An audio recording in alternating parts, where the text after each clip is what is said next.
U.S. Navy history arriving. Welcome back to the United States History Podcast. My name is Dale, and I'm joined, as always, by my executive officer, Stephen. Bilge is clean, Captain. All right, we'll get you pumping out there again later. Because, these wooden sailing vessels, they leak.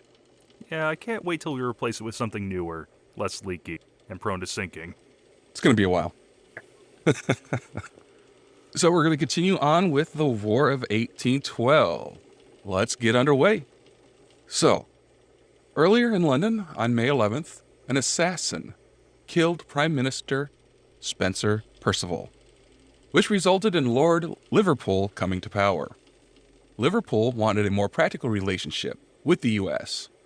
On June 23rd, he actually repealed the Orders in Council. But, of course, because of communications, the U.S. was unaware of this. Because it took, like you calculated last week, 3 weeks for the news to cross the Atlantic. On June 28th, the HMS Colibri was dispatched from Halifax under a white flag of truce for New York. On July 9th, she anchored off of Sandy Hook, and 3 days later, sailed back to England with a copy of the Declaration of War, with the British ambassador, Mr. Foster, and the consul, Colonel Barclay. She arrived in Halifax, Nova Scotia, 8 days later, and the news of declaration of war took even longer to reach London. In response to this declaration of war, Isaac Brooke issued a proclamation alerting the citizenry of Upper Canada of the state of war and urging all military personnel, quote, to be vigilant in the discharge of their duty and to prevent communication with the enemy and to arrest anyone suspected of helping the Americans. So, do we know why that Prime Minister was assassinated?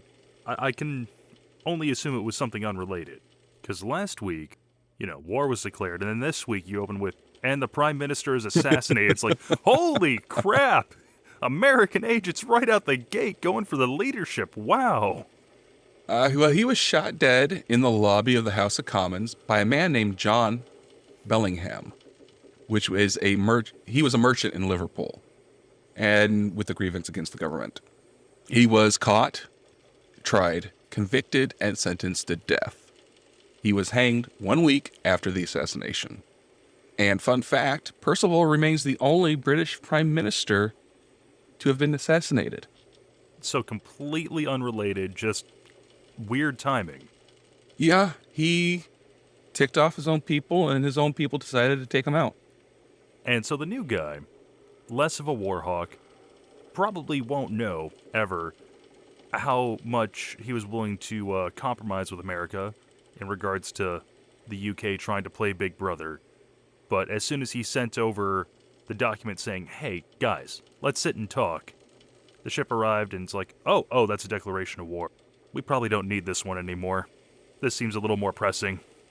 Pretty much, yeah. We come in peace. Well, we're going to shoot to kill. God, how many conflicts could have been avoided if email had been invented a few centuries earlier? Or just being able to traverse the Atlantic faster. Instead of wind, steam. Instead of a 3-week trip, do it in a week. Did it really cut down that much time? It did. Wow. It cut off a lot of time. Because you didn't have to worry about being becalmed. Oh, yeah. Now, it ate up a lot of coal, especially those first transatlantic liners. But it made it faster. Let's see, where was I? All right, so the outbreak of the war had been preceded by years of angry diplomatic dispute. Neither side, of course, was ready for war when it came. Britain was, again, heavily engaged in the Napoleonic Wars, which had most of the British army deployed in the Peninsula War, which was in Portugal and Spain. And the Royal Navy was compelled to blockade most of the European coast.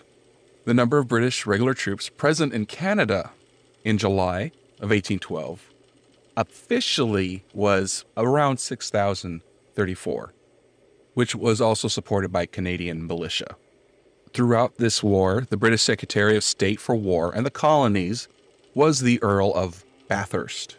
For the first couple of years, he, didn't have any troops to spare to reinforce North America and urged the commander-in-chief in North America, who was Lieutenant General Sir George Prevost, to maintain a defensive strategy. Now, Prevost was naturally cautious anyway, and he followed these instructions, concentrating on defending Lower Canada at the expense of Upper Canada, which was actually more vulnerable to American attacks and allowed few offensive actions. But the United States was also not prepared to wage a war. Madison had assumed that the state militias would easily seize Canada and that negotiations would follow really quickly.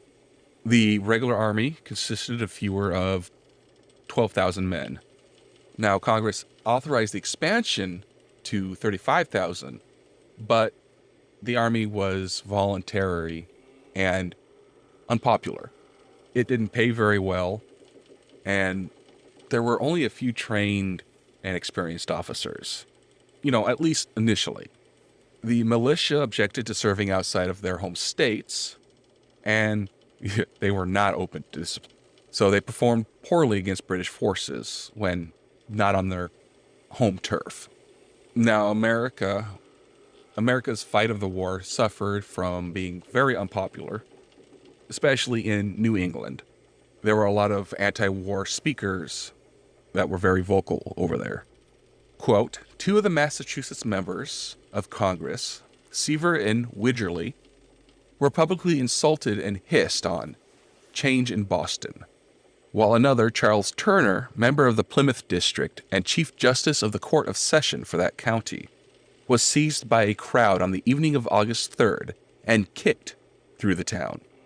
So, was it the politicians of this area that were vocal about their displeasure with the war, or their constituents were going after them because the constituents were?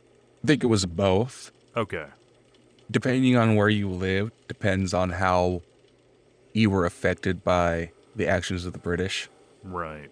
So if you're in an area that the British are pretty much non-existent, you're not going to care. Yet other areas like New York City, for instance, where there's a heavy British influence, you're going to get a lot more pushback. Something like Georgia probably wouldn't care too much. Like you said, New York would have a lot of strong feelings while they're conscripting sailors. They're also the major trade partner. Yeah, any place with a major port, New York City, Boston, places like that. The U.S. also had great difficulty in financing this war. It had disbanded its national bank, and private bankers in the Northeast were opposed to war. The failure of New England to provide militia units or financial support was a really, really serious blow. Threats of secession by New England states were also loud.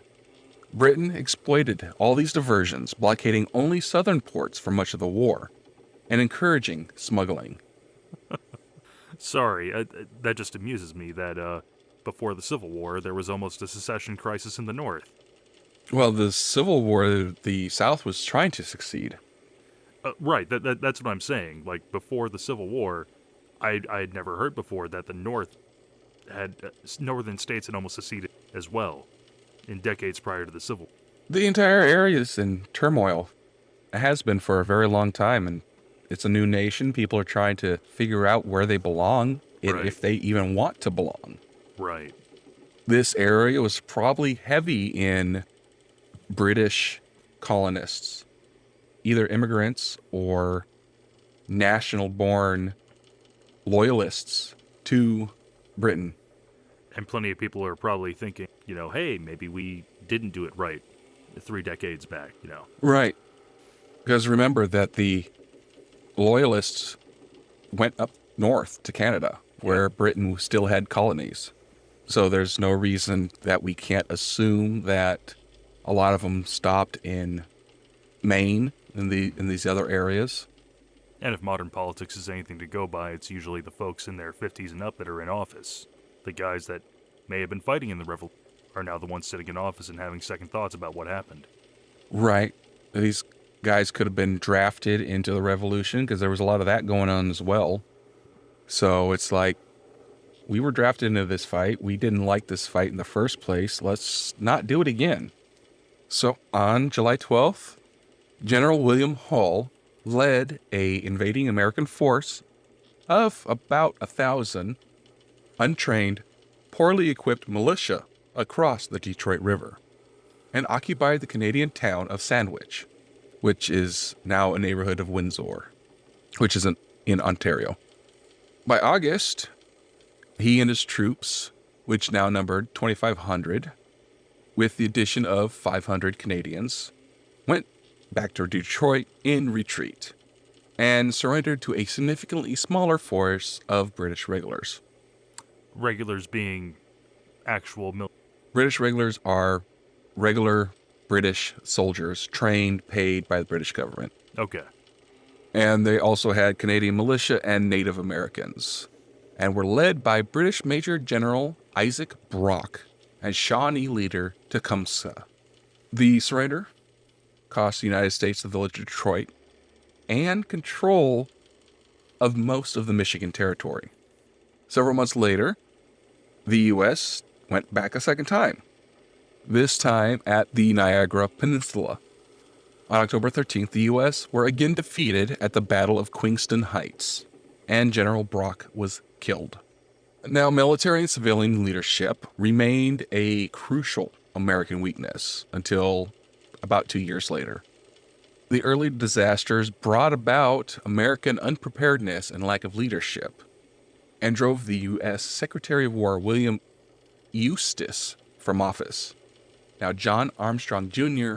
succeeded him and attempted to coordinate a strategy late in 1813 with 10,000 men, aiming to capture Montreal, and was thwarted by logistical difficulties, uncooperative and quarrelsome commanders, and, again, ill-trained troops. He lost several battles to, inferior forces, and retreated in disarray in October. So, was it a lack of training, logistical mismanagement, inferior tactics, just a combination of everything, lack of experience? Yeah. Okay. Yeah. Because at this point, while America was getting experience on the seas, the Army was essentially just on garrison duty. If anything, the militias were seeing. Right. The Navy and Marines were seeing all the action. We're getting the experience. We're getting the experienced leadership that was needed. And the Army was atrophying. They would fight with the native populations, but until they're supplied by British weaponry, it's really not that big of a challenge. And then, even if the militia may have the complete lack of discipline on their part only compounds the problem. Also, they did not like fighting outside of their own home. Yeah. Which is what a war necessitates a lot of times.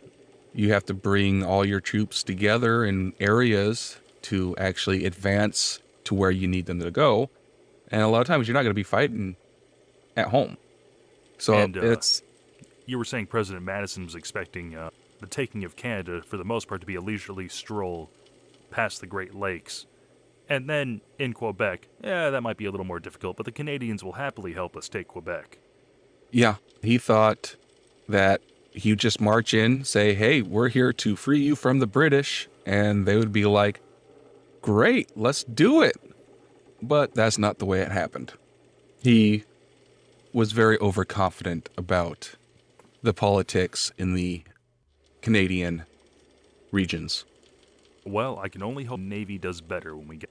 Well, now that you mention that, a decisive use of naval power came on the Great Lakes and depended on a contest of building ships.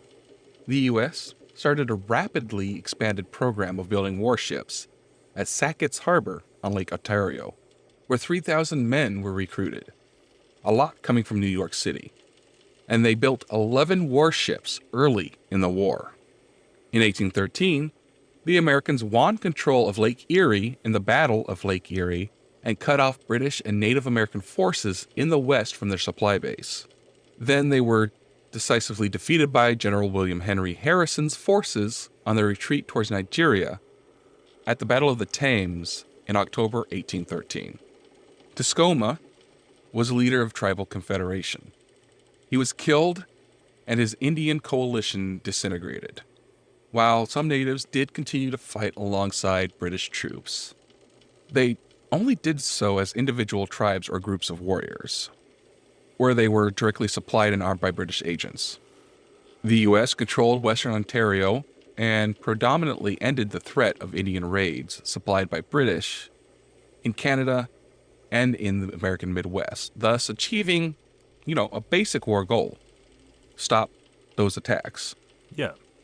The control of Lake Ontario changed hands several times, with both sides unable and unwilling to take advantage of the temporary superiority. Now, at sea, the Royal Navy blockaded much of the coastline, though it did allow substantial exports from New England. So again, New England's like, let's be friends. And they traded with Canada in defiance of the Americans. The blockade devastated American agricultural exports, but it did help stimulate local factories and produced goods previously imported. Now, the American strategy of using small gunboats to defend ports was terrible. The British raided the coast at will. One of the most famous episodes was a series of British raids on the shores of Chesapeake Bay, which included an attack on Washington that, you can guess it, the British burned the White House, the Capitol, the Navy Yard, and a lot of other public buildings. Now, was it Philadelphia or New York City that was originally the capital? Originally, Yeah. it was Philadelphia, and then it changed to New York City before it went to Washington. So how long was D.C.? Because that's just salt on the wound in the last decade. Because, building up a whole city out of a swamp is no easy or cheap. Yeah. So, Washington, D.C. was established in 1790. So it had been around for quite a long while now. So still not great, but the infrastructure had been there for more than a hot minute. 20 some odd years, they would have been established. So the British power at sea allowed the Royal Navy to levy contributions, quote unquote, on Bayside towns in return of not burning them down to the ground. So extortion. Yeah, extortion. Okay. You pay us, we won't kill you. Hey, as someone who would be living in this, that sounds like a great deal. I like living. Here, have some grain. Now, the Americans were more successful in ship-to-ship actions. They sent out hundreds of privateers to grab British merchant ships, which, of course, damaged the commercial interests in the West Indies. After Napoleon abdicated his throne on April 6th, the British now could send veteran armies to the U.S. And by then, Americans had learned how to mobilize and fight. British General Prevost launched a major invasion of New York State with these new veteran soldiers, fresh from France. But the American fleet gained control of Lake Champlain, and the British lost the Battle of Plattsburgh in September. Now, General Prevost was blamed for the defeat, and then he asked for a court-martial to clear his name. But he died before it happened. The British then launched a successful attack on Chesapeake Bay, capturing and then burning Washington, looting Alexandria, but they unsuccessfully attacked Baltimore after that. Now, the burning of Washington was, of course, embarrassing, and led to Armstrong's dismissal as the U.S. Secretary of War. You get the Capitol burned, you lose your job. That's understandable. That's more than, sending the message to the wrong address. Yeah. So where did the United States hold government then I suppose not just the remainder of the war, but you don't just rebuild a city overnight. Did they return to New York City? since I assume the old buildings were still there. So the attack happened when the House was in recess, Congress was in recess, and they considered removing the seat of government from Washington. But because they thought a temporary location would become permanent, they decided to stay. And it took about 5 years to rebuild the House chamber. So in the 5 years, what'd they do? Just bring out fold-out chairs to the swamp and ruins and like, all right, hear ye, hear ye. The stump is now going to be the podium. You have the stump. Yeah, why not? Really returning to the grassroots of government, I suppose. Quite literally, with that stump. So the British invaded Louisiana and were defeated by General Andrew Jackson at the Battle of New Orleans in January 1815. The victory made Jackson a national hero and then restored the American sense of honor. And led to a hit song about 150 years. In 1814, we took a little trip, along with Colonel Jackson down the mighty Mississippi. Took a little bacon, we took a little beans, and we caught the bloody British in the town of New Orleans. We fired our guns and the British kept a-comin'. Wasn't nigh as many as there was a while ago. Fired once more and they began a-runnin' on down the Mississippi to the Gulf of Mexico. Looked down the river and we seen the British come. There must have been 100 of 'em beatin' on the drum. They stepped so high and they made their bugles ring. We stood outside our cotton bales and didn't say a thing. Fired our guns and the British kept a-comin'. Wasn't nigh as many as there was a while ago. Fired once more and they began a-runnin' down the Mississippi to the Gulf of Mexico. Old Hickory said we could take 'em by surprise if we didn't fire muskets till we looked 'em in the eye. Held our fire till we seed their faces well, then we opened up the squirrel guns and really give them, well, we fired our guns and the British kept a-comin'. Wasn't nigh as many as there was a while ago. Fired once more and they began a-runnin' down the Mississippi to the Gulf of Mexico. Yeah, they ran through the briars and they ran through the brambles and they ran through the bushes where a rabbit couldn't go. Ran so fast that the hounds couldn't catch 'em down the Mississippi to the Gulf of Mexico. Fired our cannon till the barrels melted down, so we grabbed an alligator and we fought another round. We filled his head with cannonballs and powered his behind, and we touched the powder off till the gator lost his mind. We fired our guns and the British kept a-comin'. Wasn't nigh as many as there was a while ago. Fired once more and they began a-runnin' down the Mississippi to the Gulf of Mexico.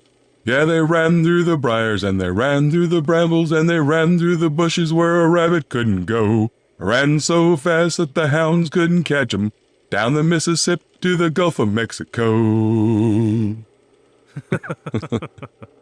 But it also ruined the Federalist Party's efforts to condemn the war as a failure. With the ratification of a peace treaty in February 1815, the war ended before the U.S. new Secretary of War, James Monroe, could put a new offensive strategy into effect. Once Britain and the Sixth Coalition defeated Napoleon, France and Britain became allies. Britain ended the trade restrictions and the impressment of American sailors, which removed 2 more causes of the war. After 2 years, the major causes of this war disappeared.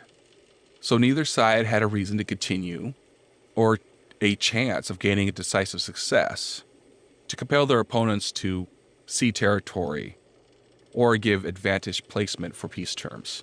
So as a result of this stalemate, the 2 countries signed the Treaty of Ghent on December 24th, 1814. And it took 2 months for the peace treaty news to reach the U.S., so that fighting continued for 2 more months after the treaty was signed. Hence the Battle of New Orleans taking place in 1815.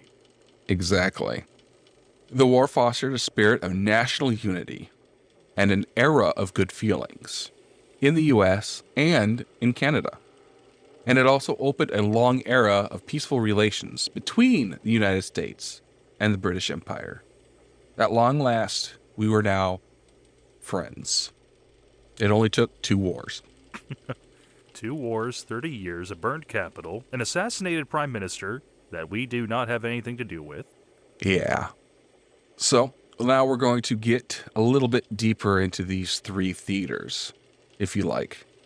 And those 3 theaters, just to recap, would be the Great Lakes, the eastern seaboard of the United States, and the Gulf Coast? Yes. Yep. Okay. The Atlantic Ocean and east coast of North America, the Great Lakes and Canadian frontier, and then the southern states. Very good. You remembered. I pay attention in class sometimes. So, in 1812, the Royal Navy was the world's largest, with 600 cruisers and a lot of smaller vessels. Now, a lot of these were involved in blockading the French Navy and protecting British trade against French privateers, usually. But the Royal Navy still had 85 vessels in American waters. So, the Royal Navy's North American Squadron was based in Halifax, which bore the brunt of the war. Since that's where your Navy is, that's where we're going to go. Usually the fleet there numbered 1 small ship of the line, 7 frigates, 9 small sloops and brigs, along with 5 schooners. Now, the U.S. comprised 8 frigates, 14 small sloops and brigs, and then no ships of the line. And a ship of the line is... Purposefully built battleship. Okay, so this era's man of war. Yep. Okay. This is your heavy gunboat. Now, the U.S. has now embarked on a major shipbuilding program just before the war at Sackett's Harbor in New York, and continued to produce a lot of new ships. Now, 3 of the existing American frigates were very, very large and very, very powerful, especially for their class. They were actually larger than any British frigate in North America, where, the standard British frigate of this time was rated as a 38-gun ship, usually carrying up to 50 guns, with its main battery consisting of 18-pound guns. The U.S.'s Constitution, President, and the United States were rated as 44-gun ships carrying 56 to 60 guns, with a main battery of 24-pound guns. Oh my. So that's you can see the big size differential there. Yeah, that larger average size of the cannon and a noticeably larger complement of... Yeah. So the British strategy was to protect their own merchant shipping to and from Halifax, as you would, and also the West Indies. They also wanted to enforce a blockade of all the major American ports to restrict American trade. And because of their numerical inferiority, the American strategy was to cause disruption through hit-and-run tactics. So they would capture prizes and engage British vessels, Royal Navy British vessels, only under favorable conditions, meaning we're bigger than them, we can take them on. Or we have more ships in our fleet than they do, we can take them on. They picked their battles carefully and only took odds that they were very, very confident about. Exactly. Okay. Which, to be fair, That's just smart tactics. most U.S. Navy and Royal Navy engagements were like that. If you were confident you could take them out, you go for it. If you were not confident you can take them out, you run. And if it seems like a 50-50 shot, those aren't good odds. You both You just, run. Yeah, you both just observe and report and head back to base. It also depends on the captain. If the captain thinks he's got something to prove, then he might say, screw the odds, we're going. But yeah, most likely though, if it looks like certain death, you run. So days after the formal declaration of war, the U.S. put out 2 small squadrons, which had the frigate President and the sloop Hornet, which was commanded by Commodore John Rogers. The frigates United States and Congress and the brig Argus was under Captain Stephen Decanter. You recognize that name, don't you? That does sound familiar. Now, they were initially concentrated as one unit under Rogers, who intended to force the Royal Navy to concentrate its own ships to prevent isolated units from being captured by his own powerful force. And at this time, large numbers of American merchant ships were returning to the U.S. with the outbreak of war. And if the Royal Navy was concentrated, it could not watch all the ports on the American seaboard. So, of course, his strategy worked. The Royal Navy concentrated most of its frigates off New York Harbor under Captain Philip Brooke, which allowed a lot of American ships to reach home. Now, when they reached home, did a lot of the ships and crews volunteer to become privateers for the American Navy then, and get refitted with arms in order to, help with the war effort, or did they continue with their shipping activity, but probably going to? Probably whatever the captain of that ship felt was most advantageous and most profitable. Okay. So, if they felt that they could take merchant ships, then they would privateer. If they had like a very tiny boat that wasn't going to do much, but was fast, they would probably continue doing merchant activities. Okay. Now, Rogers' own crews captured only 5 very small merchant ships, and the Americans never concentrated more than 2 or 3 ships together as a unit after that. Now, on the Constitution, which was commanded by Captain Isaac Hull, they sailed from Chesapeake Bay on July 12th, and then on July 17th, Brooke's British squadron chased them off New York. The Constitution evaded her pursuers for a couple days, and then called Boston to replenish water, very, very briefly.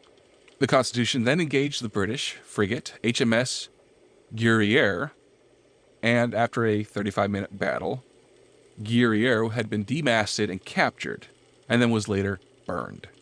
The Constitution, this is where she earned her nickname Old Ironsides, as many of the British cannonballs were seen to bounce off her hull.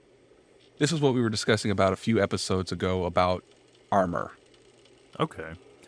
So, it being wartime, and obviously capture of enemy vessels is the bigger priority than was the British ship sank, the Derriere, because they just didn't have a large enough crew to get both the Constitution and the Derriere back to port?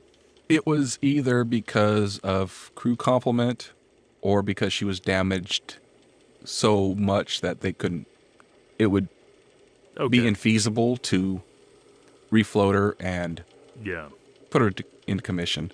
Just completely impractical, American forces being you would need someone to tow it in, another ship or two to protect both the Derriere and the ship bringing it, and with only a handful of, I think you said 6 frigates or 8?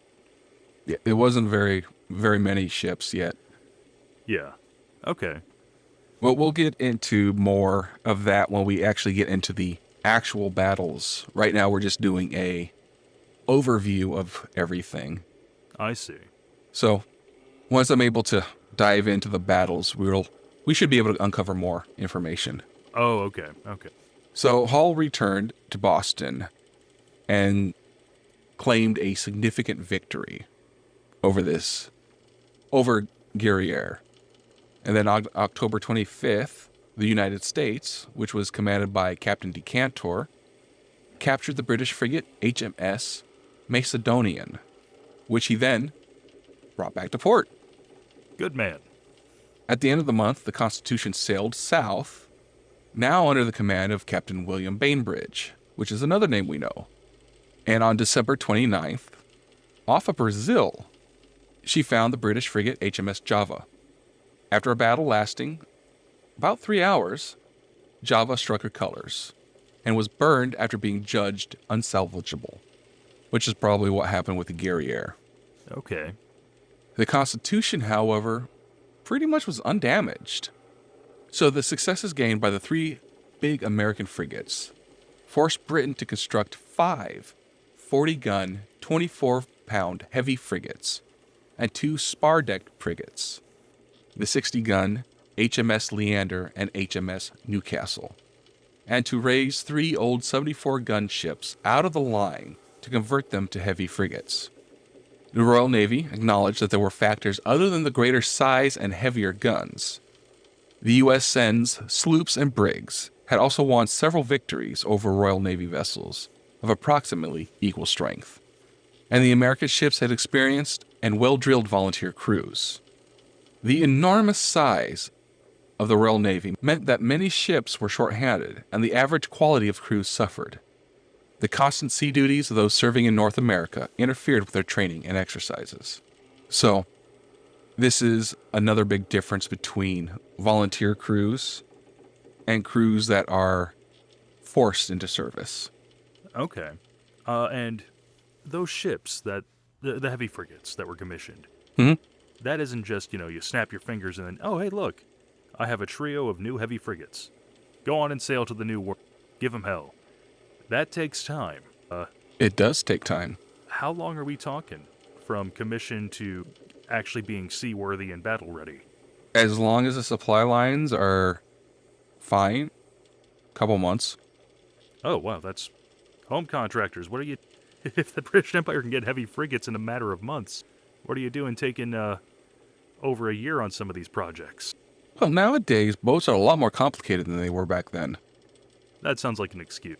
Well, yeah, still true. I don't know, I just had it in my head like commissioning a ship of the line like that would, take years. Having to draft up the design, get the lumber prepared properly, build the frame, and then the outer hull, inner hull decks. I imagine those cannons aren't something that, are just very installed on the ship. Probably having to put it through trial runs just to make sure everything's good and tight. Well, you also have to understand in this time, the sea, the boats were very, very profitable. This is how trade was done for the most part. So these ship builders were very, very good at their job. Okay, And as long as they had the money to be thrown at getting these ships built, they were built quickly. so while assembly lines had not been invented yet, it was like the ship industry was akin to the auto industry is nowadays in how widespread and prevalent it was very, very efficiently figured out how to go from order being placed and here's your new... Yeah. Okay. So the capture of 3 British frigates stimulated the British to greater exertions. More vessels were deployed on the American seaboard, and the blockade was tightened. And on June 1st, off Boston Harbor, the frigate Chesapeake, which was commanded by Captain James Lawrence, was captured by the British frigate HMS Shannon under Captain Sir Philip Broke. Lawrence, who was mortally wounded, he famously cried out, quote, "Don't give up the ship. Hold on, men." The 2 frigates were nearly identical in size. Chesapeake's crew was larger, but most had not served or trained together, so new crew. The British citizens reacted with celebration and relief that the run of American victories had ended. So they think. Now, this action was, by ratio, one of the bloodiest contests recorded during the Age of Sail, with more dead and wounded than HMS Victory suffering in 4 hours of combat at Trafalgar. Captain Lawrence, as mentioned, was killed, and Captain Broke was so badly wounded that he never again had a command at sea. Now in January, the American frigate Essex, under the command of Captain David Porter, sailed into the Pacific to harass British shipping, as they do. Many British whaling ships, they carried letters of marque, allowing them to prey on American whalers. And then they nearly destroyed the industry. Huh. Now the Essex challenged this and inflicted considerable damage on British interests before she and her tender, Essex Jr., was captured off Valparaiso, Chile, by the British frigate HMS Phoebe and the sloop HMS Cherub in March. You like that, Essex Jr.? I feel like that's the Bodie McBoatface of... Well, she had 20 guns on her, so not really... Oh, no, okay, so that a little less friendly than Bodie McBoatface. Yeah. Oh, a tender had guns? Yeah. Huh. I don't know. My grandfather served in the Navy for, I think, 5 years active, 15 years reserve, and he said his ship was a submarine. How he described it, I always assumed tenders were primarily support craft for repairs and resupply. No real firearm, no real defensive measure, so to speak. Now, yes. Oh, okay. Back then, not so much. Right. Our supply ships, our oil tenders, our subtenders, all the supply side vessels, they're not armed. Okay. Now, back in this day and age, in the early 1800s, you had to arm your stuff. Well, yeah, I suppose a completely unarmed supply vessel is just screaming, especially if it's taking part in active military maneuvers in a time of war, is just screaming, "Come take me for prize, come on." Yeah. If they're unarmed, they're looked as any other merchant ship. Which, back in this time, if you're a merchant ship, just by flying the colors of a nation that you are at war with, suddenly you're fair game. Yep, you're a target. Mhm. That's what the navies are targeting. Merchant ships, disrupting the supply lines. And that still holds true for even up to World War II. That's why the German submarines went after convoys of merchant ships. And we did the same for German shipping, Italian shipping, Huh. Japanese shipping. But, we'll get more into that in World War II. I was going to say, I guess that's the stuff they don't talk about because it's not nearly as glamorous or able to be romanticized as much. They used our losses as a call for solidarity against the enemy. Yeah. But yes, then kept their merchant losses as quiet as possible. The British 6th-rate cruiser class brig sloops did not fare too well against American ship-rigged sloops of war. The Hornet and Wasp, constructed before the war, were very powerful vessels, and the Frolic class, built during the war, were even more powerful. The British rigged sloops tended to suffer fire to their rigging, a lot more than the British ship-rigged sloops. The ship-rigged sloops also could back their sails in action, giving them another advantage in maneuvering. Now, batting the sails, that's effectively unfurling more sails off the side of the ship to help catch more wind. Sails you were talking about, those are like lead sails. They give you extra push, and back sailing is going in reverse. They can set their sails in a way that will make their ship go backwards. Maneuvering is very important during sea battles. So, because of all their losses, the British Admiralty made a new policy that the 3 American heavy frigates that had been tearing them up will not be engaged except by a ship of the line or smaller vessels in squadron strength. So an example of this was the capture of the President. It was by a squadron of 4 British frigates. And then a month later, the Constitution engaged and captured 2 smaller British warships, which was the HMS Cyane and the HMS Levant. So the first one was an example of the new policy working. The second one was of the new policy failing, or not following the new policy. All the way from the top down, it was, if you see any American frigate, run, unless you're a ship of the line, or you have at least 3 buddies with you. Those 3 specific frigates, Okay. because they were the biggest frigates that we had, and most effective. I mean, that's certainly a morale booster. Oh, immensely morale. All these successes in single ship battle did raise the American morale, even after the repeated failed invasion attempts of the Upper and Lower Canada. But, of course, all these small victories, they didn't have any military effect on the war. No. Oh, heavens no. They did not alter the balance of naval power either. They did not impede British supplies or reinforcements, and they did not even raise insurance rates for the British trade. Oh, that's just... Oh. These 3 ships were just a morale booster for the U.S. and a morale detriment for Britain. The fact that insurance rates for shipping didn't go up despite what's going on. Listen, guys, yeah, we know those 3 frigates are scary, but It's such a small chance you'll run into them, and unless you're going to American shores, you're fine. Don't worry about it. We won't worry. Well, until the privateers come into the picture. Oh, okay, so there's hope yet for insurance rates to go up. Yeah, hey, let's bring them into the picture. Okay. Because the operations of the privateers were a more significant threat to British trade than the U.S. Navy. They operated throughout the Atlantic.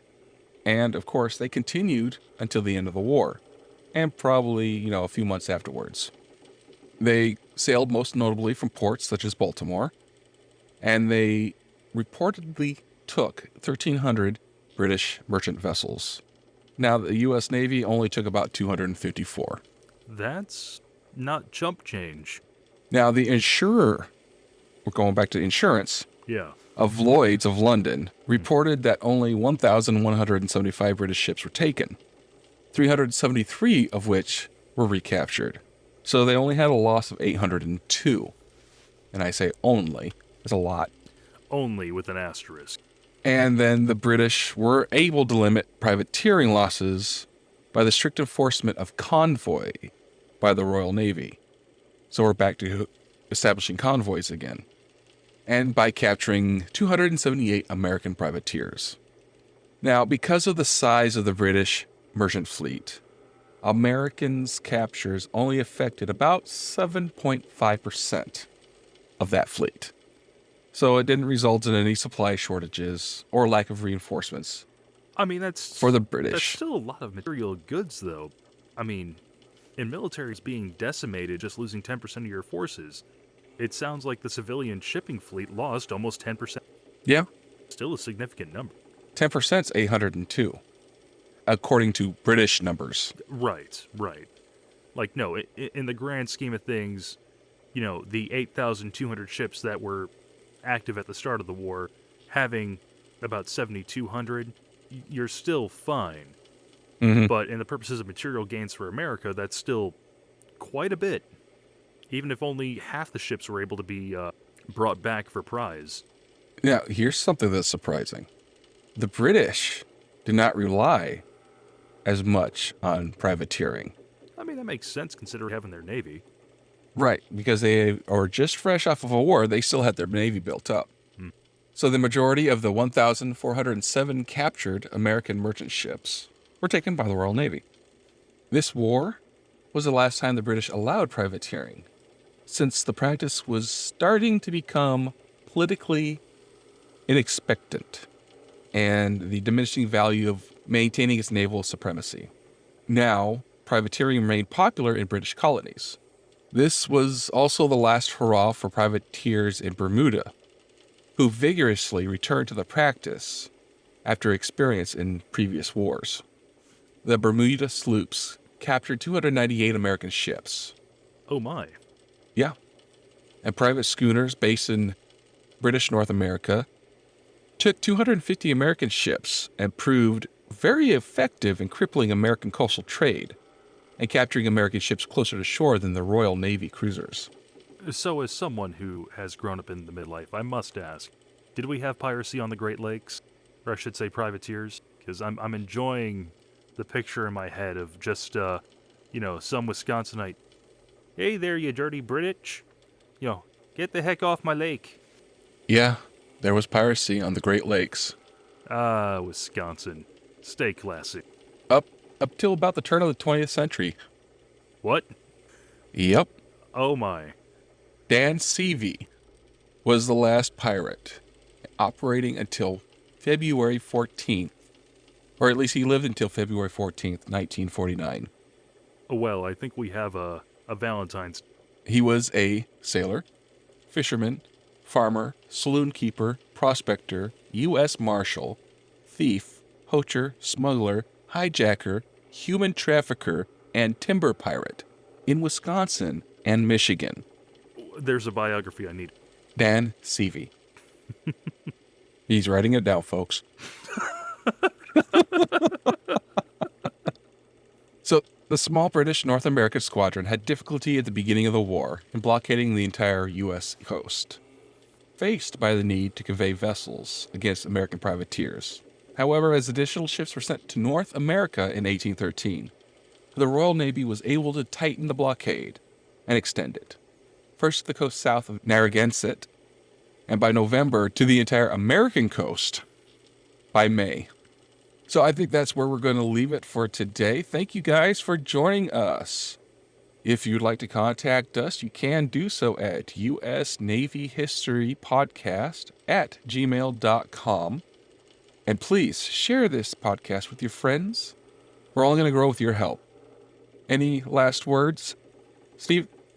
We'd love to hear your reviews, and we'd love to read them on the air. All right. Now, as I send Steven back down to the bilge to pump it out with a straw, I wish you guys fair winds and following seas. Oh, God, it's in my mouth. Ugh.